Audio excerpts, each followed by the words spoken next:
Yo, time to wake 'em up!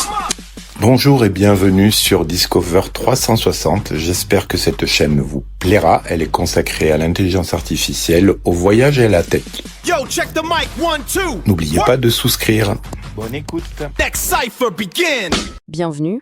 Aujourd'hui, on va décortiquer l'histoire d'OpenClaw, un agent d'intelligence artificielle autonome qui, disons-le, vraiment mis le feu au monde du développement. Et pour bien comprendre de quoi on parle, rien de tel que cet avertissement, qui est quand même assez direct, venant de l'un de ses propres mainteneurs. Ça plante le décor, n'est-ce pas? On a tout de suite cette dualité. D'un côté, une promesse absolument incroyable, et de l'autre, un danger bien réel. Alors, avant toute chose, il faut qu'on clarifie un point essentiel. C'est une confusion assez fréquente, en fait. Le nom OpenClaw, il désigne deux projets qui n'ont absolument rien à voir l'un avec l'autre. Voilà, d'un côté, il y a le sujet qui nous intéresse, ce fameux agent d'IA super puissant. Et de l'autre, c'est une réimplémentation par des fans d'un vieux jeu de plateforme de 1997, une histoire de chat pirate. C'est sympa, mais ce n'est pas notre sujet. Donc, pour être bien clair, ici, on va parler uniquement, exclusivement, de l'agent d'IA. Bon, maintenant que cette distinction est faite, retournons un peu en arrière, on va voir comment cet agent IA a littéralement explosé, avec une popularité virale, mais aussi un peu chaotique, il faut bien le dire. L'identité du projet, dès le départ, a été mouvementée, c'est le moins qu'on puisse dire. Imaginez, 3 noms différents en l'espace de quelques jours. Tout ça à cause de soucis juridiques et même de prononciation. Pas simple. Mais attention, ce petit chaos de nommage ne l'a absolument pas freiné, au contraire. Son ascension a été fulgurante. Le projet a accumulé une quantité astronomique d'étoiles sur GitHub, à une vitesse rarement vue, même pour les projets d'IA les plus viraux. Alors, la question qu'on se pose tous, c'est d'où vient un tel engouement? Qu'est-ce qui l'a rendu si populaire? La réponse est double. Il y a sa philosophie de base, et puis une approche complètement nouvelle de la mémoire pour une IA. La promesse, elle tenait en quelques mots. Mais elle était super puissante.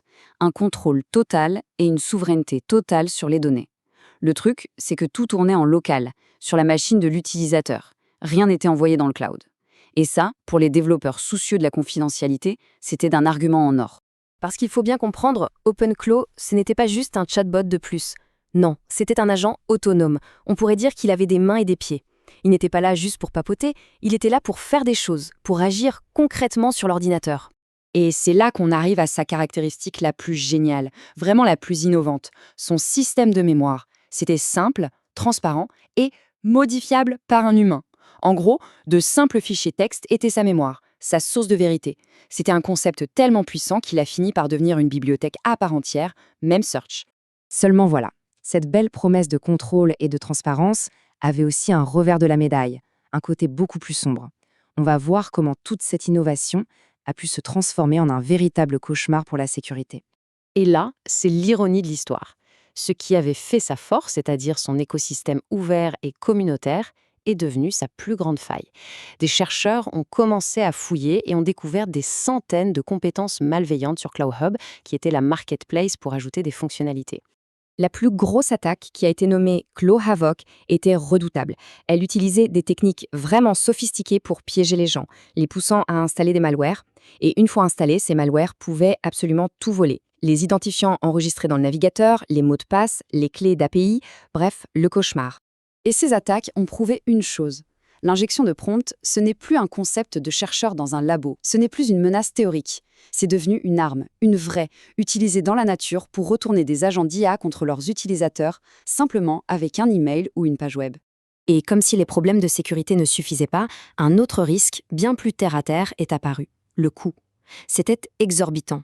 Le raisonnement de l'agent était si complexe qu'il consommait une quantité folle de tokens, c'est l'unité de mesure pour les modèles de langage, on parle de 10 à 100 fois plus qu'un chatbot normal. Pour se faire une idée, c'est assez simple. Un test a montré qu'envoyer un simple « bonjour » à l'agent pouvait consommer plus de 36 000 tokens. Imaginez la facture à la fin du mois. Une interaction qui semble gratuite se transformait en une dépense vraiment significative. Donc au final, toute cette saga d'OpenClaw, ce n'est pas juste l'histoire d'un projet qui a bien ou mal tourné. Non, c'est bien plus que ça. C'est devenu une étude de cas absolument cruciale pour tout le domaine de l'intelligence artificielle autonome. En fait, on peut dire que l'affaire OpenClaw a carrément fait naître une nouvelle discipline, ce qu'on appelle la sécurité de l'identité des agents d'IA. L'idée est simple. Plus ces agents deviennent puissants et autonomes, plus il devient vital de savoir comment les encadrer, les contenir et les contrôler. Et tout ça, ça nous laisse avec une question fondamentale pour l'avenir. Maintenant que l'IA a, comme on l'a dit, des mains et des pieds, qui est responsable quand elle fait une erreur, quand elle trébuche? Et là, on sort complètement du domaine du code, on entre dans des questions de responsabilité qui sont vertigineuses.